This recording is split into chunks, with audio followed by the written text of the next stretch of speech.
When my mom was dying of cancer, my boyfriend refused to pick up her pain medication from the pharmacy next to his gym because it wasn't his responsibility. My boyfriend tried to use my dying mother to teach me a lesson, so I taught him one he'll never forget. We'd been together 3 years and living together for one when my mother's cancer came back aggressive and untreatable. The doctors gave her 4 months, but she barely made it to 3. During those 3 months, I became a ghost of myself, juggling work and driving 40 minutes each way to the hospital every single day. I was drowning in medical forms and insurance calls and trying to make her comfortable while watching her fade away. I never asked my boyfriend to help until one day when I needed him to pick up her prescription on his way home from work because my car had broken down. The pharmacy was literally next to his gym where he went every day without fail. He looked up from his video game and said those 4 words that changed everything about how I saw him and our relationship and my entire future. Not my responsibility. You need to learn to be more independent. My mother died 2 weeks later, and he had the audacity to stand at her funeral acting like the supportive boyfriend while accepting condolences from my family, who had no idea he'd never once visited her or helped with anything. That night, I made my decision sitting in our apartment while he played online with his friends, laughing like nothing had happened. If my problems weren't his responsibility, then it was time for his to stop being mine. I started small the next morning by not setting his alarm like I always did, because getting to work on time wasn't my responsibility. He woke up 2 hours late, frantically rushing around asking why I didn't wake him, and I just shrugged and continued drinking my coffee. Then I stopped making his breakfast and packing his lunch, which I'd done every single day since we moved in together, because feeding him wasn't my responsibility. He grabbed fast food for a week before complaining that he was gaining weight and feeling sick from all the grease. When he whined about his stomach hurting, I told him, "Your health isn't my responsibility." The laundry was next because cleaning his clothes definitely wasn't my responsibility. He ran out of clean work shirts and had to wear the same one 3 days in a row until his coworkers started making comments about the smell. Then I stopped scheduling his appointments and managing his calendar, which meant he missed his dentist appointment and got charged a no-show fee, then missed his car registration renewal and got pulled over for expired tags. He was furious about the ticket, but what could I say except that keeping track of his life wasn't my responsibility. I stopped grocery shopping for anything he liked and only bought food for myself. He'd stand in front of the empty fridge confused about where all his protein shakes and meal prep containers went. I stopped cleaning his gaming area, which became a disgusting nest of empty energy drink cans and chip bags that started attracting ants. I stopped reminding him about his mother's birthday and his brother's graduation and that important presentation he had been preparing for weeks. Each time he'd rage about how I knew these things were important, and I'd just calmly remind him that his family and his job weren't my responsibility. His friends started noticing the change because I stopped organizing our social life entirely. No more dinner parties I'd plan and cook for while he took credit. No more remembering his boys' birthdays or booking those golf tea times he loved to brag about securing. His social life crumbled within a month, and his best friend actually asked if we were having problems because I seemed checked out, which almost made me laugh, considering I'd been the only one checked in for 3 years. His friend pulled me aside at a bar and said, "You're being really cold to him lately." And I replied, "His feelings aren't my responsibility." His work started suffering because I stopped proofreading his reports and presentations like I always had. His boss pulled him aside about the decline in quality, and he came home stressed and confused about why everything was falling apart. He tried to talk to me about being a team and supporting each other, and I reminded him that when I needed him to be supportive during the hardest time of my life, he told me it wasn't his responsibility, so I was just following his lead. Things got really bad when he forgot about the huge quarterly review presentation because I stopped putting his work events in our shared calendar. He called me 15 times while I was at work panicking because he couldn't find his notes and didn't remember what time the meeting was. I didn't answer because his job wasn't my responsibility. He barely scraped through, but his boss was clearly unimpressed and mentioned something about reconsidering his promotion. He broke down completely when he realized he'd forgotten to pay rent because I always handled that, and his credit cards were maxed because I stopped tracking his spending. He actually cried, asking how I could let things get so bad, and I said, "Your finances were never my responsibility. You just assumed they were." One morning, I woke up early and packed everything I owned while he slept off the 6 beers he'd had while gaming until 3 in the morning. I looked at the calendar on the wall and saw he'd agreed to have his boss and his wife over for dinner that night. He'd prepared nothing. I loaded my car with boxes and stood in our bedroom doorway watching him sleep in his filthy sheets surrounded by the chaos of his unmanaged life. The doorbell rang and I saw through the peephole. It was his boss and his boss's wife dressed for dinner, waiting for my boyfriend who was still passed out in his boxers. This was the moment when I had to choose. I could either cover for him or watch his entire life burn. I heard the doorbell ring once, then twice, then a third time with increasing urgency. Standing behind my bedroom door with my purse over my shoulder, I could picture his boss and his boss's wife standing on our doorstep in their nice clothes, probably checking their phones to make sure they had the right night, the dinner Matthias had promised them, the dinner he'd forgotten about completely. The doorbell rang again, this time followed by knocking. I slipped out of the bedroom and moved quietly through the apartment. Through the living room window, I could see his boss's Mercedes parked in our visitor spot. They'd driven 40 minutes across town for this dinner. The same 40 minutes I used to drive to see my dying mother every single day. My bags were already loaded in my car. Everything I owned, everything that mattered, packed and ready. 3 years of my life in boxes, but it had taken me less than 2 hours to pack because most of the stuff in our apartment was his. The gaming setup, the giant TV, the expensive sound system, all his. I'd been living in his life, managing his life, making his life work. The knocking got louder. "Matthias? Hello? It's David." His boss's voice carried through the door. David Chen, the man who controlled Matthias's career, standing outside our filthy apartment while Matthias slept off his hangover in his underwear. I grabbed my keys off the counter, took one last look at the disaster zone that used to be our home, and slipped out the back door that led to the parking garage. As I walked down the concrete stairs, I heard more knocking echoing from above. They weren't giving up. David Chen was not a man who liked to be stood up. Walking through the parking garage, my footsteps echoing off the concrete walls, I heard shouting suddenly erupt from our apartment window 3 floors up. The voice was loud, angry, male. Definitely David. They must have tried the door. Matthias never locked it when he passed out gaming. His boss had just walked into our apartment and found his star employee unconscious in his boxers, surrounded by beer cans and pizza boxes, the apartment reeking of neglect and failure. What the hell is this? David's voice boomed down into the parking garage. Matthias, wake up! I could hear a woman's voice too. David's wife Carla, who I'd met at last year's company Christmas party. She'd complimented my dress and asked where I'd gotten my shoes. Now she was saying something about the smell, her voice high and shocked. David, we should go.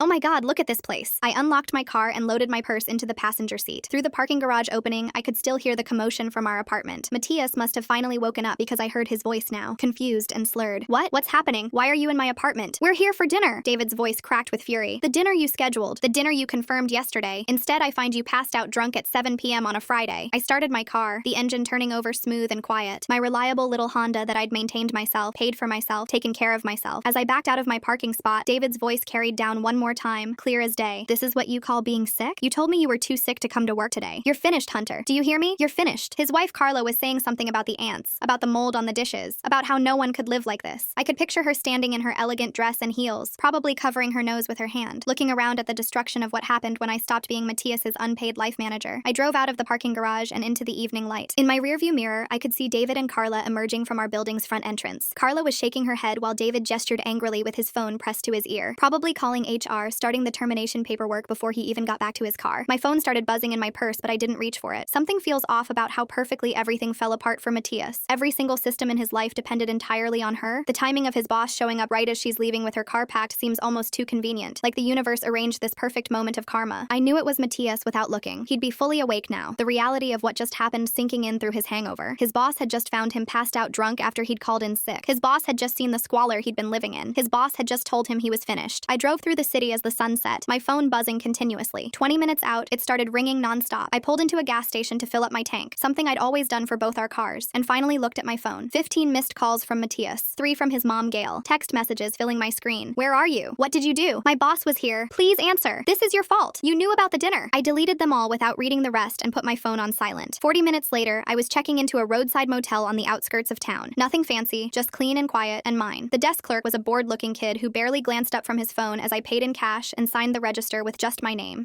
only. For the first time in 3 years, I was just me. The room was small but clean, with a bed, a TV, and a little desk by the window. I sat on the bed and finally let myself breathe, really breathe. The kind of deep breath I hadn't taken since my mom got sick, since I started drowning in responsibilities that were mine and his and everyone's, but somehow never shared. By midnight, my phone showed 47 missed calls from Matthias, 20 voicemails that I knew would range from confused to angry to desperate to furious and back again. I held down the voicemail button and deleted them all in one batch. Delete all. Confirm. Gone. Then Gail called. Matthias's mother, who'd always been polite but distant, who'd never quite approved of me but never said why. I almost didn't answer, but something made me pick up. Honey, I'm sorry to call so late, she said, her voice careful and concerned. But Matthias is here and he's very upset. He says you left, that you're gone. He's not making much sense. Do you know why he's so upset? He mentioned something about his boss. I sat on the motel bed, looking at my reflection in the dark TV screen. You should ask him, Gail. His life isn't my responsibility anymore. What do you mean? You're his girlfriend. You live together. Of course you're responsible for each other. Am I? I asked. Was he responsible for me when my mother was dying? There was a pause. Matthias said you've been cold since your mother died, that you've been distant and cruel. I actually laughed. Not a bitter laugh or an angry laugh, just genuine amusement at the story he'd spun. Did he tell you about the prescription? What prescription? When my mom was dying, my car broke down. I needed him to pick up her pain medication. The pharmacy was literally next door to his gym. He went to that gym every single day, Gail. Every single day. He drove past that pharmacy every day for 3 months while I drove 40 minutes each way to watch my mother die. The silence on the other end stretched out so long I thought she'd hung up. I asked him once, I continued. One time in 3 months, I asked him to pick up her prescription on his way home from the gym. Do you know what he said? What did he say? Her voice was very quiet now. He said it wasn't his responsibility. He said I needed to learn to be more independent. My mother was dying. I hadn't slept in weeks. I was drowning in medical bills and insurance forms, and he couldn't drive 30 seconds out of his way to pick up her pain medication because it wasn't his responsibility. That doesn't sound like him, Gail said, but her voice was uncertain now, like she was remembering things, adding them up differently. Your son isn't my responsibility, I told her. Not anymore. He made that very clear when my responsibilities didn't matter to him. Goodbye, Gail. I hung up and blocked Matthias's number on everything. Phone, email, social media, messaging apps, everything. Then I went through and changed all the streaming service passwords. Netflix, Hulu, Disney+, HBO Max, all in my name, all paid for with my credit card. He'd have to figure out his own entertainment now. The next morning, I woke up refreshed for the first time in months. No alarm to set for him, no breakfast to make, no lunch to pack, no schedule to manage, just me, getting ready for my own day at my own pace. I called our landlord landlord from the motel parking lot. Sharon had always been reasonable, and she listened as I explained the situation. I need to remove myself from the lease, I told her. I've already paid this month's rent, but going forward, it's just going to be Matthias. I'll need both of you to sign the modification, Sharon said. He'll sign it, I said. He doesn't have a choice. I'm not living there anymore, and I won't be paying anymore. If he doesn't sign it, you're still legally responsible, she warned. I understand. But Sharon, between you and me, you might want to do an inspection soon, and maybe ask him about his employment status. She was quiet for a moment. That bad? Let's just say his boss made an unexpected visit last night and didn't like what he found. I'll stop by tomorrow, she said. And honey, I'm sorry about your mother. I remember when you moved in. You mentioned she was sick. Thank you, I said, and meant it. The landlord had shown more concern than my boyfriend of 3 years. I drove to work and parked in my usual spot. Walking into the building felt different, lighter. My coworker Rebecca looked up from her desk as I passed. Hey, you okay? She asked. You look different. Good different. I'm great, I told her, and realized I meant it. Around lunch, Gail called again. I almost didn't answer, but decided to hear her out one more time. I spoke to Matthias about the dinner party, she said without preamble. He forgot he'd invited his boss over. He forgot because you usually put everything in the calendar. Is that true? Yes. And you stopped doing that? I stopped doing a lot of things after he told me my dying mother wasn't his responsibility. He's saying you sabotaged him, that you deliberately let him fail. I didn't let him do anything, I said. I just stopped preventing his failures. There's a difference. What else did you stop doing? She asked, and there was something different in her voice now. Not accusation, but curiosity. Everything. His laundry, his meals, his appointments, his bills, his shopping, his social calendar, his work reminders, his family obligations. Everything he decided wasn't his responsibility when I needed him. His boss fired him, she said quietly. Called him this morning and told him not to bother coming back. 20 minutes ago, he got an email that his security badge has been deactivated. That's not my responsibility, I said. No, she agreed. It's not. I'm starting to understand that. He's been calling you all morning from my phone since you blocked him. He wants to know why you did this to him. I didn't do anything to him. I just stopped doing everything for him. If his life falls apart without me managing it, what does that say about him? It says I failed as a mother, she said quietly. I should have taught him to take care of himself instead of expecting women to do it for him. I didn't disagree, so I just stayed silent. The prescription, she said suddenly. The one from the pharmacy. Did you ever get it? I took 3 buses, I told her. It took me 2 hours each way. My mom was in agony the entire time. She cried from the pain while I sat on those buses. And when I finally got home with her medication, Matthias was at the gym, posted a selfie about grinding and no excuses while I was on public transportation trying to get pain relief for my dying mother. I'm so sorry, she said, and her voice cracked. I'm so sorry. Your son isn't my responsibility, I said again, gentler this time. Maybe now he'll learn to be responsible for himself. I hung up and went back to work. My desk felt different without my phone buzzing constantly with reminders about Matthias's life. No texts about what was for dinner, no calls about where his things were, no messages about appointments I needed to schedule for him. Just quiet, peace, space to think about my own life for once. 3 weeks passed in that peaceful quiet before Israel called me on a random Tuesday afternoon. We'd been texting since the party where we met. Nothing serious, just casual conversation about books and restaurants and work, but this call was different. Hey, I know this is last minute, he said, but I just got out of a meeting that ran way over and I'm exhausted. We still on for dinner tonight? Yeah, of course, I said, already mentally shifting from the nice restaurant we'd planned to something more casual. Would you hate me if I suggested something different? I'm dead on my feet, but I really want to see you. What if I cook for us instead? My place is closer to your office anyway. I sat there stunned for a second. A man who was tired from work wasn't canceling our plans or suggesting I pick up takeout. He was offering to cook. That sounds perfect, I managed. His apartment was nothing fancy, but it was clean and organized. Not obsessively neat, just normal adult clean. He had actual food in his refrigerator, not just beer and condiments. While he cooked chicken and vegetables, he poured me a glass of wine and we talked about our days. You mentioned your mom passed recently, he said while stirring something that smelled amazing. When's her birthday? I'd like to remember it if that's okay. I told him the date, October 15th, and watched him pull out his phone right then and add it to his calendar, not asking me to remind him later, not making it my job to make sure he remembered, just taking responsibility for information that mattered to someone he was getting to know. My dad died 5 years ago, he said, handing me a plate that looked restaurant quality. Cancer too. Matthias needs 47 calls to figure out what one prescription pickup could have taught him. Sometimes the person doing everything stops, and suddenly you realize you can't do anything. The anniversaries are hard. We talked about grief over dinner, real conversation about real things. He did the dishes afterward without making a big deal about it, just started cleaning while we kept talking. When I offered to help, he handed me a dish towel, and we worked side by side like it was the most natural thing in the world. October 15th came 2 months later. We'd been officially dating for 6 weeks by then, taking things slow and steady. That morning, Israel texted me, thinking of you today. Want company at the cemetery, or would you rather go alone? I stared at my phone in the parking lot of the cemetery. I'd driven there alone, planning to visit Mom's grave on my lunch break like I always did. But Israel was offering something Matthias never had, the choice of support without the burden of asking for it. Company would be nice, I texted back. 20 minutes later, his car pulled up beside mine. He was carrying a small bouquet of yellow roses, my mom's favorite flowers. I'd mentioned it once, maybe twice, in passing. How did you remember? I asked as we walked toward her grave. I put it in my phone when you told me, he said simply. Important things about important people. That's what calendars are for. We stood at her grave, and he didn't try to fill the silence with empty platitudes. He just stood there with me, his hand warm in mine, while I told my mom about my promotion and my new apartment and this man who remembered things without being asked. She would have liked you, I said as we walked back to our cars. I would have liked to meet her, he said. The woman who raised someone as strong as you must have been incredible. That night, he cooked dinner again. We were falling into a pattern pattern where we alternated cooking, though neither of us had explicitly discussed it. It just happened naturally, like real partners figure things out. 6 months after leaving Matthias, I ran into him at a gas station near my old neighborhood. I was inside paying when I saw him through the window, standing at pump 3 in a wrinkled fast food uniform. The car he was driving looked like it had seen better decades, rust eating through the wheel wells, duct tape holding the bumper on. He was counting crumpled bills, smoothing them out one by one before feeding them into the machine. $5 exactly. I watched him watch the numbers tick up, his shoulders slumped in a way I'd never seen before. This was what Matthias looked like when no one was managing his life. I stayed inside the store, pretending to browse the magazines until he finished pumping. But instead of leaving, he started walking toward the store, toward me. Our eyes met through the glass door and his face went white, then red, then white again. I turned back to the counter and asked the clerk about their car wash prices, keeping my back to the door as Matthias entered. I could feel him hovering behind me, that familiar presence that used to mean home and now meant nothing. "Can I help you?" the clerk asked someone behind me. "Pack of Marlboros," Matthias said, his voice rougher than I remembered. The red ones. He didn't smoke when we were together, said it was a nasty habit that weak people used as a crutch. But there he was, buying cigarettes with what looked like his last $10 while I stood 3 feet away pretending he didn't exist. I walked past him toward the door, keys in hand, eyes forward. He said my name, quiet and desperate, but I kept walking. In the parking lot, I heard footsteps behind me and walked faster, hitting the lock button on my key fob when I was still 10 feet from my car. "Please," he called out, "just let me say something." I got in my car, locked the doors, and started the engine. In my rearview mirror, I watched him stand there in that ugly uniform, holding his cigarettes, looking exactly like what he was. A man who'd thrown away everything good in his life because he couldn't be bothered to care about anyone but himself. 2 weeks later, a thick envelope arrived at my new apartment. The return address was Matthias's parents' house, but the handwriting was his. I recognized it from all the notes I used to leave for him, the shopping lists I'd write out, the calendar reminders I'd post on our refrigerator. I held the envelope for a long moment, feeling its weight. Whatever was inside, it was substantial. An apology, an explanation, a desperate attempt to rewrite history. I walked to the kitchen trash can and dropped it in unopened. His words, his feelings, his need to be heard, none of that was my responsibility anymore. That weekend, Gail sent me a Facebook message. I'd unfriended her months ago, but apparently she could still send messages. "Matthias is in therapy now," she wrote. "The therapist is helping him understand how much you actually did. He made a list of everything you handled and it was 3 pages long. He can't believe one person managed all that." I didn't respond. What was there to say? That I couldn't believe it either, looking back? That I'd been drowning for 3 years and he never once threw me a life preserver? That it took him losing everything to understand what he'd had? My therapist and I talked about it during our next session. Dr. Adams had been helping me process not just my mom's death, but the secondary trauma of going through it alone. "Do you feel guilty?" she asked, the same question she'd been asking for months. "No," I said, and for the first time, I really meant it. "I feel nothing but relief. His life is finally as hard as mine was." Actually, no. His life is hard in a different way. I was managing 2 lives while grieving my mother. He's just managing 1 life, his own, and he can't even do that. "That's not vindictive," Dr. Adams said when I worried I sounded cruel. "That's observational. You're observing the natural consequences of his choices." Antoine messaged me the next month about something I didn't expect. "Hey, I know things are weird with you and Matthias, but thought you should know. He missed his brother's graduation. Again. Jake graduated from law school and Matthias forgot even though he's literally living at home with their parents." Gail is beside herself. "I remembered Jake's undergraduate graduation 3 years ago. I'd put it in our calendar, bought a card, reminded Matthias every day for a week. We'd made it on time. Matthias had taken credit for remembering, and his family had praised him for being such a thoughtful brother." "That's sad," I replied to Antoine, because it was. Jake was a good kid who'd always been nice to me, but his brother's inability to remember important dates wasn't my problem to solve anymore. Israel and I had been together 8 months when we decided to move in together. The conversation happened naturally over breakfast one Sunday, both of us reading the paper at his kitchen table. "My lease is up in 2 months," he said, looking up from the real estate section. "Mine's month to month," I said. "Want to look for a place together?" he asked. "Something that's ours, not yours or mine, but ours?" "Yes," I said, and it was that simple. No manipulation, no assumptions, no one person making all the decisions while the other coasted along. We spent the next 3 weekends looking at apartments, and Israel made spreadsheets comparing prices and locations and amenities. He scheduled half the viewings, I scheduled the other half. When we found the perfect place, a 2-bedroom with good light and a kitchen big enough for 2 people to cook together, we both filled out the application. Both names on the lease, both credit checks, both responsible. The day we moved in, Israel showed up with a dry erase board for the kitchen. "I thought we could make a chore chart," he said, almost shyly. "Not because I think you won't do your share or anything, just so we both know what needs doing and neither of us ends up doing everything." I kissed him right there in our new kitchen, surrounded by boxes, because he understood something fundamental that Matthias never had. Partnership meant sharing the load, not dumping it all on one person. We divided everything evenly, not just chores, but emotional labor too. He called his family, I called mine. He remembered his friends' birthdays, I remembered mine. When his mother got sick that winter, he took time off work to help her, and I supported him without taking over. When my car needed repairs, he drove me to work, but I handled the mechanic and the insurance. A year after I left Matthias, almost to the day, Gail sent another message. This one was different from her usual updates about Matthias's struggles. "He's dating someone new," she wrote, "a girl from his therapy group. She's 22 and talks about how much she loves taking care of him. I want to warn her, but I know she won't listen." I didn't listen when David's mother tried to warn me 30 years ago. I looked at the girl's Facebook profile because I'm human and curious. She looked young and eager and exhausted already, posting photos of elaborate meals she'd cooked for him with captions about taking care of my man and love is putting someone else first. I felt bad for her, this girl who was about to lose years of her life managing someone else's. But Gail was right. She wouldn't listen to warnings. I wouldn't have listened either. Back when I thought love meant sacrifice and partnership meant one person giving while the other took. Israel found me looking at her profile and asked if I was okay. I'm great, I said, closing the laptop. Just watching history repeat itself. Want to talk about it? He asked. Not really, I said. Want to cook dinner together instead? We made pasta from scratch that night, him mixing the dough while I made the sauce, working around each other in our kitchen like dancers who knew all the steps. This was what partnership looked like. Not one person doing everything while the other claimed they were helping by existing in the same space. Matthias working fast food and driving a rust bucket while counting crumpled bills. The same guy who couldn't remember his own brother's graduation suddenly remembers to buy cigarettes with his last $10. Israel proposed 6 months later at the restaurant where we'd had our first official date. He'd planned everything perfectly, checked my work schedule to make sure I didn't have any big presentations the next day, invited my closest friends, made reservations at the right time so the lighting would be good for photos. He'd even called my jewelry designer friend secretly to find out my ring size and style preferences. I want to build a life with you, he said, down on one knee while our friends filmed and cried. A real life where we both show up for each other. I said yes, obviously. Not because he'd planned the perfect proposal, but because he'd proven every single day that he understood what partnership meant. Wedding planning was surprisingly easy because Israel actually participated. He researched venues while I looked at caterers. He handled the music while I handled the flowers. When his mother had opinions about the guest list, he dealt with her. When my aunt started drama about seating arrangements, I handled it. This is weird, my married friend Layla said when we went dress shopping. Where's the stress? Where's the groom who doesn't care about napkin colors and leaves everything to you? Dating someone who acts like an adult, I said, zipping up a dress that made me look like a mermaid. Revolutionary concept. I sent Gail a wedding invitation out of courtesy, though I knew she wouldn't come. She responded with a polite decline and a note. Matthias saw the announcement on Facebook. He spent that entire day drinking alone in his childhood bedroom. I'm happy you found someone who deserves you. The wedding went off perfectly. Everything split right down the middle like it should be. Israel handled the photographer and DJ while I managed the flowers and catering. When vendor issues came up, we each dealt with our assignments without dumping problems on each other. My new mother-in-law Carla pulled me aside during the reception while Israel was dancing with his grandmother. I heard about your previous relationship, she said, squeezing my hand. My sister went through something similar. Her ex couldn't even remember to feed himself without her doing it. It's different with Israel, I told her, watching him spin his grandmother carefully, making sure she didn't lose her balance. I know, Carla said. I raised him to be a partner, not a project. His father and I split everything too. Still do. 40 years later. She hugged me then. This warm, genuine embrace that felt like acceptance and understanding rolled into one. Thank God you knew your worth, she whispered in my ear. So many women never figure that out. The words stuck with me through our honeymoon, through settling into married life, through the quiet moments when I'd remember how different everything used to be. 2 years passed in what felt like minutes. 2 years of shared responsibilities, mutual respect, actual partnership. I'd gotten promoted twice, started leading my own team, bought a car that I chose and paid for myself. The woman who used to set Matthias's alarms felt like a character from someone else's story, someone I'd heard about once but never actually met. I was at Whole Foods on a Saturday morning, Israel at home preparing for a dinner party we were hosting together, him handling the main course while I shopped for appetizers and wine. The store was packed with weekend shoppers, couples and families loading up for the week ahead. That's when I saw them, this couple that made me stop mid-reach for a block of cheese. She looked about 25, pretty but exhausted in that bone-deep way I recognized from mirrors 3 years ago. She was pushing the cart, checking a list, grabbing items with practiced efficiency, while her boyfriend, this guy in his 30s wearing a football jersey, followed behind playing some game on his phone. The sound effects were loud enough that other shoppers were glaring. Babe, did you get my protein powder? He asked without looking up. It's not on the list, she said, already sounding defeated. I told you yesterday I was out. You didn't tell me. You mentioned it while I was on a work call and I asked you to text it to me. Whatever, just get it now. The vanilla one. Actually, check if they have chocolate too. She turned the cart around, heading back to the supplement aisle while he kept playing his game, not even offering to go get it himself. I watched her shoulders slump as she pushed the heavy cart, and I wanted to shake her. I wanted to grab her by the shoulders and tell her that his protein powder wasn't her responsibility, that his memory wasn't her job, that she was drowning and he was the weight pulling her under. But I knew she wouldn't listen. I wouldn't have listened either, back when I thought love meant anticipating someone's every need. Back when I believed that being a good girlfriend meant being a personal assistant, maid, chef, and life coach all rolled into one. She had to learn it herself, the hard way, like I did. I finished my shopping and saw them again at checkout. She was unloading the cart while he stood there scrolling through his phone. When the total came up, she pulled out her credit card without him even reaching for his wallet. The cashier asked if they wanted help out to their car, and the boyfriend said yes before she could answer, then walked ahead while she waited for the receipt. In the parking lot, I watched her load all the groceries while he sat in the passenger seat with the air conditioning running. She closed the trunk, returned the cart, got in the driver's seat. He never looked up from his phone. I sat in my car for a moment, remembering all the times I'd done exactly that. All the times I'd loaded groceries alone while Matthias waited in the car. All the times I'd paid while he assumed I would. All the times I'd driven because he was tired from gaming until 4 a.m. The ghost of that woman haunted me sometimes. The one who thought that was normal. That was love. That was just what girlfriends did. My phone buzzed with a text from Israel. Hey, I'm at the store getting flowers for tonight. Want me to grab anything else while I'm here? The contrast hit me like cold water. My husband was voluntarily going to a second store to get flowers for a dinner party we were hosting together, asking if I needed anything. Not because I asked him to go, not because I reminded him we needed flowers, but because he saw something that needed doing and did it. I texted back, maybe some of those fancy chocolates your mom likes? She mentioned loving them last time. Already grabbed them, he replied with a smiley face. Great minds. This was partnership. This was what it looked like when both people showed up. That evening, our dinner party went off perfectly. Israel and I moved around our kitchen like we'd been doing this dance for decades, him plating his perfectly cooked salmon while I arranged the appetizers I'd bought. Our friends Layla and James arrived first, then Miguel and his new girlfriend, then Israel's cousin David with his husband. You two make this look so easy, Layla said, watching us work. Remember when you were with what's his name and you did everything yourself? Matthias, I said, refilling wine glasses. And yeah, I remember. Whatever happened to him? James asked. He kind of just disappeared from social media. Last I heard, he was living with his parents, I said, keeping my voice neutral. Working some retail job, I think. Miguel's girlfriend, who didn't know the history, asked innocently, were you together long? 3 years, I said. 3 years too long. Israel appeared at my side with perfect timing, kissing my temple. Everything okay? Perfect, I told him, meaning it. The conversation moved on to other topics. Work, vacation plans, the new restaurant downtown everyone wanted to try. But Layla pulled me aside later while the guys were debating something about football. You look happy, she said. Like, actually happy. Not pretending everything's fine happy. I am, I said. It's amazing what happens when you're with someone who acts like an adult. I still can't believe that asshole wouldn't pick up your mom's prescription, she said, shaking her head. When you told me that story, I wanted to key his car. It was the best thing that could have happened, I said, surprising myself with how much I meant it. If he'd helped just that once, I might have stayed. I might have spent my whole life managing his. Layla raised her glass. To dodged bullets. To dodged bullets, I agreed, clinking my glass against hers. Later that night, after everyone had gone home and we'd cleaned up together, Israel washing dishes while I dried and put them away, we sat on our couch with the leftover wine, just enjoying the quiet. Your friends are great, he said. I'm glad they like me. They love you, I told him. Layla especially. She says you've restored her faith in men. He laughed. The bar was pretty low after your ex. Underground, I agreed. The bar was underground. Do you ever wonder what would have happened if he'd been different? Israel asked. If he'd helped with your mom? I thought about it, really considered it for the first time in months. I'd probably still be setting his alarms, I said. Still packing his lunches, managing his calendar, living his life instead of mine. His loss, Israel said, pulling me closer. His loss, I agreed. But it wasn't about winning or losing anymore. It was about the life I'd built after walking away from someone who thought I existed to serve him. It was about the partner I'd found who understood that relationships meant both people showing up. It was about becoming someone who knew her worth and wouldn't settle for less. I thought about that woman in the grocery store, loading groceries while her boyfriend played on his phone. Somewhere out there, she was probably setting his alarm for tomorrow morning, meal prepping his lunches for the week, checking his calendar to make sure he didn't miss anything important. Israel's family understands the secret code. His mom whispers about knowing your worth, like she's passing down the recipe for a happy marriage instead of potato salad. She was drowning, just like I had been, convinced that this was what love looked like. Maybe one day something would shake her awake. Maybe he'd refuse to help when she needed him most. Maybe she'd realize that she was living his life instead of her own. Maybe she'd learn what I learned, that his life wasn't her responsibility. Or maybe she wouldn't. Maybe she'd spend years, decades even, managing someone else's existence while her own dreams gathered dust. Not everyone gets the wake-up call. Not everyone learns to walk away. I realized then that I didn't hate Matthias anymore. I nothing him. Complete indifference is the most powerful revenge of all. He was just a lesson I'd learned, a cautionary tale, a reminder of what I'd never accept again. He existed in my past like a bad dream you can barely remember the details of once you're fully awake. The last time I thought about him with any real focus was almost a year later, when Gail sent me one final Facebook message. I almost didn't open it, but curiosity won. He's getting married, she wrote, to a girl who reminds me of you from 3 years ago. She does everything for him. I tried to warn her, but she thinks I don't understand their love. I wanted you to know you were right about everything. His life wasn't your responsibility. I just wish I'd taught him that sooner. I didn't reply. There was nothing to say. Some lessons can only be learned the hard way, and Matthias would never learn his, because there would always be another woman willing to be his mother, his maid, his personal assistant, another woman who confused servitude with love. I deleted the message and went back to my life, my actual life, not someone else's that I was managing. Israel and I were planning a trip to Europe, something we'd both researched and saved for together. My team at work had just landed a huge client. I was training for a half marathon. I was living, actually living, not just existing as someone's support system. The woman who used to set Matthias's alarms was gone. In her place stood someone who understood a fundamental truth that had taken too long to learn. The only life you're responsible for is your own. And once you understand that, really understand it, you're free. One morning, Israel's alarm didn't go off. His phone had died overnight because he'd forgotten to plug it in. He woke up an hour late, panicking about a presentation he had that morning. Why didn't you wake me? He asked, rushing around our bedroom. I didn't know your alarm didn't go off, I said. I was in the shower. He stopped for a second, then laughed. Right, my alarm, my responsibility. Sorry, that was unfair. You're going to be okay? I asked. Yeah, I'll call my boss from the car, explain what happened. It's my fault for not charging my phone. He kissed me goodbye and rushed out. That evening, he came home with flowers and takeout from my favorite Thai place. For being a dick this morning, he said. I was stressed and took it out on you. You weren't a dick, I said. You asked a question and immediately recognized it was unfair. Still, he said. You're not my alarm clock. No, I agreed, accepting the pad Thai gratefully. I'm not. He set 2 alarms for the next morning and bought a charging station for his nightstand that weekend, because that's what adults do. They solve their own problems instead of making them someone else's responsibility. Thanks for letting me wonder along with you through all of this. It's been really interesting sharing these thoughts together. See you next time. Subscribe for more content like this.